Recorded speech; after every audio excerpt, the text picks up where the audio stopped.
Good morning, students. Welcome, all of you. Today we are going to complete our lesson number 6, New Economic Policy. Today we have last topic of this lesson. Students, हमने ये lesson start किया था कि 91 के अंदर हमारी economy को एक स्पीड अप करने के लिए, गति देने के लिए हमारी गवर्नमेंट ने कुछ रिफॉर्म स्टार्ट किए। उन रिफॉर्म्स को हमने क्या नाम दिया? LPG, liberalisation, privatisation and globalisation. आज हमारे पास टॉपिक है an appraisal of LPG policy.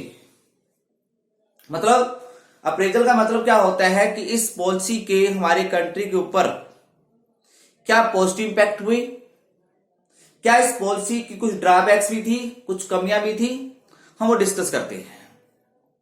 देखिए स्टूडेंट्स,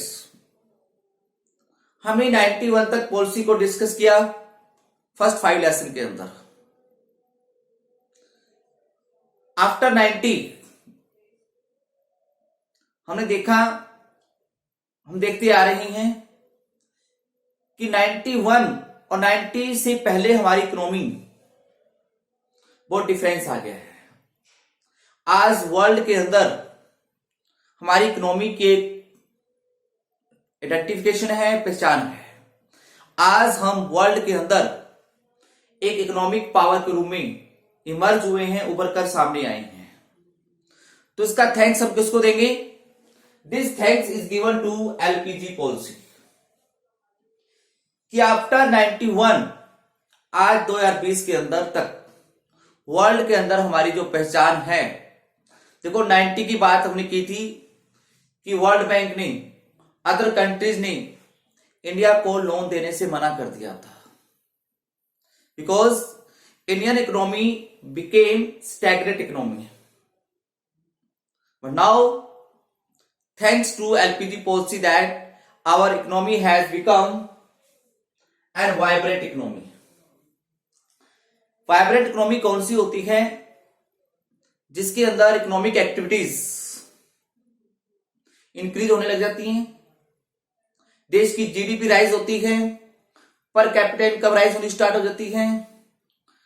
तो हम इसका थैंक्स किसको देंगे? एलपीजी पॉलिसी को। A stimulant to industrial production. Stimulant means inspirations, प्रेरणा। थैंक्स टू एलपीजी पॉलिसी कि हमारी इंडस्ट्रियल प्रोडक्शंस को इंड्यूसमेंट मिली, प्रेरणा मिली। किनसे?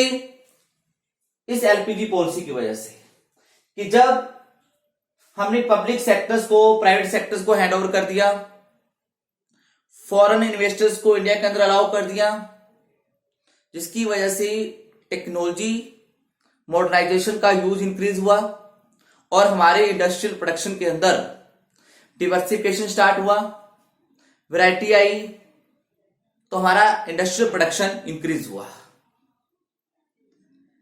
तो हम देख सकते हैं कि हमारा इंडस्ट्रियल प्रोडक्शन, कुछ गुड्स का हम लोग जो इंपोर्ट करते थे पहले, आज हम उन्हीं गुड्स का एक्सपोर्ट कर रहे हैं, thanks to LPG policy. A check on fiscal deficit. मैंने आपको बताया था फिस्कल डेफिसिट क्या होता है? गवर्नमेंट की total expenditure minus total receipt का डिफरेंस। तुम्हारा जो फिस्कल डेफिसिट था वो काफी ज्यादा था, वो 8% ऑफ जीडीपी, टोटल जीडीपी का 8% पहुंच गया था। अब क्योंकि हमने कुछ रिफॉर्म्स की, जैसे आपने देखा टैक्स स्ट्रक्चर के अंदर हमने चेंज किया, टैक्स कलेक्शन बढ़ी, गवर्नमेंट ने अपनी नॉन गवर्नमेंट एक्सपेंडिचर को रिड्यूस किया, प्लस गवर्नमेंट ने पब्लिक सेक्टर की इंडस्ट्रीज को प्राइवेट सेक्टर को सेल कर दिया, प्लस इंडस्ट्रियल प्रोडक्शन इंक्रीज होने की वजह से गवर्नमेंट की टैक्स रेवेन्यू इंक्रीज हुई, तो हमारा गवर्नमेंट का फिस्कल डेफिसिट कंट्रोल हुआ, पहले से कम हो गया। Check on inflation. अब इंडिया के अंदर इन्फ्लेशन, महंगाई क्यों थी? नेचुरल बात है, डिमांड ज्यादा थी, प्रोडक्शन कम था। थैंक्स टू एलपीजी पॉलिसी कि after 91 there was increase in our industrial production, so we were able to control inflation in India. महंगाई को हम लोग कंट्रोल कर पाए। कंज्यूमर सॉवरेनिटी मतलब हम पहले भी डिस्कस कर चुके हैं, फिर से मैं कहूंगा थैंक्स टू एलपीजी पॉलिसी कि after 91 there was diversification of industrial productions, there were variety of goods available in the market, कि आज भी हमारे पास मार्केट के अंदर different kinds of goods available है। आज का प्रोड्यूसर कंज्यूमर को भगवान समझता है, यानी consumer is like treated like a God. तो उसके लिए वो वैरायटी ऑफ गुड्स प्रोड्यूस करता है, उसकी चॉइसेस का ध्यान रखता है कि कंज्यूमर को समय के साथ साथ क्या चाहिए, उसकी हैबिट्स में, उसके बिहेवियर में चेंज आता है, उसके अकॉर्डिंग वो प्रोड्यूस करता है, जिसकी वजह से आज कंज्यूमर का लिविंग स्टैंडर्ड मतलब इंक्रीज हुआ है, पहले से बेटर हो गया है। And increase in foreign exchange reserve, तो 90 में देखा हम लोगों ने हमारा फॉरेन करेंसी का रिजर्व पहले मतलब बहुत ही कम हो गया था, मतलब we are going to be declared bankrupt in international market. हम अपनी इंटरनेशनल पेमेंट नहीं कर पा रहे थे, but thanks to LPG policy कि आज का अगर मैं आज के दिन कहूं तो हमारा पास, हमारी आरबीआई के पास, गवर्नमेंट के पास फॉरेन करेंसी का एक सूटेबल रिजर्व है, एक रिप्यूटेड लेवल पे पहुंच गया है। कारण ये जो हमने पॉलिसी अडॉप्ट की ग्लोबलाइजेशन, इससे क्या हुआ, फॉरेन इन्वेस्टर्स इंडिया में आए, यहां पे उन्होंने इन्वेस्टमेंट किया, तो फॉरेन करेंसी का इनफ्लो इंक्रीज हुआ, देश में फॉरेन करेंसी आने लगी, हमारे एक्सपोर्ट भी इंक्रीज हुई, जिसका रिजल्ट क्या है कि आज हमारे पास एक फॉरेन करेंसी का सूटेबल रिजर्व पड़ा हुआ है। Recognition of India as an emerging economic power, मैं पहले भी बता चुका हूं कि थैंक्स टू एलपीजी पॉलिसी कि आज हम वर्ल्ड के अंदर टॉप 10 इकोनॉमी के अंदर हैं जीडीपी के मामले में। किसको देंगे थैंक्स, एलपीजी पॉलिसी को, कि आज इंडिया वर्ल्ड के अंदर इकोनॉमिक पावर है। सभी कंट्रीज आज इंडिया को एक मतलब सम्मान की दृष्टि से देखते हैं, रेप्यूटेड कंट्री के रूप में जानते हैं। आज इंडिया की वर्ल्ड के अंदर एक पहचान बन चुकी है। क्यों? क्योंकि हमारा इंडस्ट्रियल सेक्टर्स, हमारा सर्विस सेक्टर्स, हमारा स्पेस सेंटर्स हमारा वर्ल्ड के अंदर पॉपुलर है। A shift from monopoly market to competitive market, यानी हमने देखा कि 90 से पहले इंडियन गवर्नमेंट की, पब्लिक सेक्टर की पूरे इंडस्ट्रियल प्रोडक्शन के ऊपर मोनोपोली पावर थी, और मोनोपोली का रिजल्ट क्या होता है, lack of efficiency, low productivity. लेकिन जब से हमने एलपीजी पॉलिसी अडॉप्ट की, लिबरलाइजेशन, प्राइवेटाइजेशन और ग्लोबलाइजेशन, हमारा जो मोनोपोली स्ट्रक्चर था वो टूट गया। आज हमारे पास है कॉम्पिटिटिव एनवायरमेंट, और कॉम्पिटिटिव मार्केट के अंदर नेचुरल बात है एफिशिएंसी, मॉडर्नाइजेशन, टेक्निक्स को प्रमोट किया जाता है, और जिसका रिजल्ट क्या आता है, हाई प्रोडक्टिविटी, और हाई प्रोडक्टिविटी का रिजल्ट हाई जीडीपी, और हाई जीडीपी का result high per capita income. तो thanks to these policies that India got this level, कि आज इस लेवल पे पहुंचे हैं हम लोग, इसका थैंक्स हम किसको देंगे, इस एलपीजी पॉलिसीज को। ओके स्टूडेंट्स, लेकिन हम लोग जो इसके अंदर ड्रॉबैक्स हैं उसको नेग्लेक्ट नहीं कर सकते, वो भी हमें कंसीडर करनी होगी, उसको भी एनालाइज करते हैं। सबसे बड़े डीमेरिट्स, नेग्लेक्ट ऑफ एग्रीकल्चर। देखो हमारी इकोनॉमी स्टार्टिंग से ही एग्रीकल्चर इकोनॉमी रही है, हमारी ज्यादातर पॉपुलेशन एग्रीकल्चर पे डिपेंड रही है, बट आफ्टर 91 हमारा सारा जो कंसिडरेशन था वो सारा किधर हो गया, आईटी सेक्टर और इंडस्ट्रियल सेक्टर्स की ओर। कोई भी फॉरेन इन्वेस्टमेंट या प्राइवेट इन्वेस्टमेंट एग्रीकल्चर सेक्टर में नहीं गया, तो एग्रीकल्चर सेक्टर की ग्रोथ लो होगी, कम पड़ गई 2 to 3%। यानी सबसे ज्यादा जो नेग्लेक्ट हुआ है कंट्री के अंदर वो हुआ agriculture sectors. Urban concentration of growth process, तो बेटा आप ध्यान से देखोगे, you will find hardly any industry in village areas. आपको विलेज एरिया के अंदर कोई भी बड़ी इंडस्ट्री नहीं मिलेगी। जितनी भी बड़ी इंडस्ट्रीज आपको मिलेंगी that are centralized in urban areas. क्यों? Because urban sector has strong infrastructure, और इंडस्ट्रियल सेक्टर्स के लिए, इन्वेस्टमेंट के लिए जो इन्वेस्टर्स होते हैं उन्हें चाहिए इंफ्रास्ट्रक्चर, अच्छा ट्रांसपोर्ट, अच्छा कम्युनिकेशन, अच्छा बैंकिंग सेक्टर्स, अच्छी पावर, एनर्जी एक्सेट्रा। तो जितनी भी बड़ी बिग इंडस्ट्री लगी आप देखोगे नोएडा, दिल्ली, जयपुर, बंगलोर, इन सेक्टर्स में लगी, इन एरियाज में लगी। तो जिससे क्या हुआ, जो हमारा रूरल एरियाज था वो बैकवर्ड होता गया। आज आप देखोगे अर्बन और रूरल लाइफ के अंदर बहुत ज्यादा गैप है, उनकी पर कैपिटा इनकम के अंदर, उनकी लिविंग स्टैंडर्ड के अंदर। तो इससे अर्बन और रूरल गैप बढ़ता गया। देश की इकोनॉमिक पावर का आज कॉलोनियलिज्म हो गया है, सेंट्रलाइजेशन हो गया है। आज देश की economic power is in the few hands, कि देश की इकोनॉमिक पावर आज कुछ लोगों के हाथ में है। रीजन्स,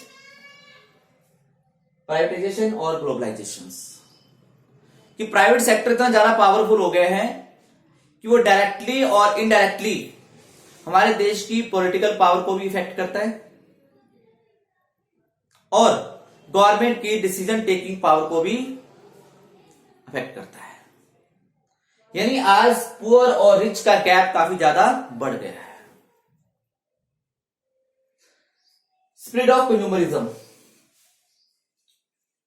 स्टूडेंट्स हम लोग कंज्यूमरिज्म हो गए, मतलब उपभोक्तावादी हो गए। मार्केट के अंदर इतनी ज्यादा वैरायटी आ गई है, गुड्स आ गई है आपके सामने, different kind of phone, different features के साथ, क्लोथ्स, मतलब हर प्रकार की वैरायटी है। तो जब हम मार्केट में जाते हैं, जो हमें खरीदना होता है, मतलब हमने 200 रुपीज की शॉपिंग करनी है, लेकिन जब दुकानदार या शॉपकीपर हमें कोई चीज दिखाता है तो हमें लगता है ये तो बहुत बढ़िया है, ये ले लें। तो हम 200 की शॉपिंग ना करके 500, 1000 की शॉपिंग कराते हैं। जरूरत है 200 की, शॉपिंग हो जाती है 500 की। यानी क्या किया हमने, we spend more than need, जरूरत से ज्यादा खर्च कर रहे हैं। We have become spendthrift, हम खर्चीले हो गए हैं, जिसका रिजल्ट क्या आता है कि हम लोग उधार लेकर, लोन लेकर गुड्स परचेज करते हैं, अपनी इनकम से ज्यादा खर्च करते हैं, और जब वो डेब्ट हम रीपे नहीं कर पाते, लोन को रीपे नहीं कर पाते, तो क्या होता है, आई वुड नॉट से it leads to crimes. Sometimes we have seen that a family has taken the step of suicide because of economical crisis, money crisis, कि एक परिवार ने आर्थिक तंगी से तंग आकर सुसाइड कर लिया, उसके ऊपर बहुत बड़ा कर्जा था, लोन ले रखा था, तो that is the result, lopsided growth process। Lopsided growth process क्या होती है बेटा, one sided growth means when all the sector of the economy are not equally developed. अगर आप पूरे डाटा चेक करोगे, हम ऑलरेडी पहले भी कर चुके हैं, कि हमारी जीडीपी के अंदर आज 17% कंट्रीब्यूशन है एग्रीकल्चर का, 23% है इंडस्ट्रियल सेक्टर्स का, और बाकी जो 60% के लगभग वो है सर्विस सेक्टर्स का। मतलब कहने का कि हमारे देश के अंदर जो ग्रोथ होनी चाहिए थी इंडस्ट्रियल सेक्टर्स की और एग्रीकल्चर की, वो नहीं हुई। जितनी भी एमएनसीज आएंगी उनका फोकस रहा है आईटी, सर्विस सेक्टर के ऊपर। क्यों? क्योंकि फॉरेनर यहां पे इंडिया में आएंगे सिर्फ प्रॉफिट कमाने, और सर्विस सेक्टर के अंदर इन्वेस्टमेंट कम होती है और प्रॉफिट ज्यादा होता है, और प्रॉफिट जो आने की रेट है वो जल्दी आता है। आप इंडस्ट्री लगाओगे, इंडस्ट्री एस्टैब्लिशमेंट में इन्वेस्टमेंट ज्यादा है, 2-3 साल लगेंगे इंडस्ट्री सेटअप करने में, उसके बाद प्रॉफिट स्टार्ट होगा। बट आईटी सेक्टर के अंदर टाइम लैग कम है, वो जल्दी प्रॉफिट आना स्टार्ट हो जाता है। तो हमारी जो आज इकोनॉमी है वो सर्विस सेक्टर बेस्ड होती है, उस सर्विस सेक्टर के अंदर इंप्लॉयमेंट कम होती है, इंडस्ट्रियल सेक्टर के अंदर इंप्लॉयमेंट ज्यादा होती है। तो कहने का मतलब लोब साइडेड ग्रोथ है, one sided growth. Last point, cultural erosion. सबसे बड़ी जो हम लोग आज कमी देखते हैं देश के अंदर, वो है बेटा हमारा सांस्कृतिक विनाश। हम लोगों के लाइफ पैटर्न बदल गए हैं, लाइफ के पैरामीटर बदल गए हैं। मीन टू से दैट आज हमारा पैरामीटर है लाइफ का इकोनॉमिकली प्रोस्पेरिटी। आज हम लोग सारा दिन रात हमारी जो भी एक्टिविटी होती है वो होती है सिर्फ पैसा कमाने के लिए। लाइफ के जो अदर पैरामीटर्स थे, रिस्पेक्ट टू आवर एल्डर्स, वो हम लोग भूल गए हैं बिल्कुल। सारा दिन दिमाग के अंदर पैसा पैसा, आगे बढ़ना है, मतलब ये चलता रहता है। यानी आवर लाइफ है बिकम फुल ऑफ टेंशंस। हमारी जो लाइफ है ना, आजकल जीवन है हमारा, वो has become full of tensions which has created so many diseases. इतनी सारी बीमारियां पैदा करती है। हम अपनी जो लाइफ की ओल्ड पैरामीटर्स थे वो लोग हम भूल चुके हैं। हम लोग we have started flowing western cultures. उस वेस्टर्न कल्चर को हम लोगों ने स्टार्ट कर दिया है फॉलो करना। देख रहे हो आप लोग, उनकी तरह रहना, खाना पीना, हमारा life standard, single family, individual family, वो हम लोगों ने स्टार्ट कर दिया है। बेटा these are some demerits of this LPG policy. आप इसको एनालाइज करो, खुद आप लोगों ने इसको एनालाइज करना है और रिजल्ट ड्रा करना है विच वे टू गो, कौन से रास्ते की ओर जाए, हमें ये चाहिए या इसको हमने खत्म करना है। That you have to decide. Okay students, lesson is complete. इसको रीड करो, वीडियोस को देखो, ठीक है बेटा, और प्रॉपर नोट्स तैयार करो। ध्यान रखना हमारा एक यूनिट खत्म हो गया है, 1st to 6 यूनिट था। मैंने आपको पहले ही बताया था कि 1st to 6 लेसन के अंदर आपको 12 मार्क्स के क्वेश्चन आने हैं। 2 क्वेश्चन 4 मार्क्स के और 4 क्वेश्चन जो आपके 1 मार्क्स के हैं। इस वे में आपने इस यूनिट की प्रिपरेशन करनी है, तैयारी करनी है। Okay students.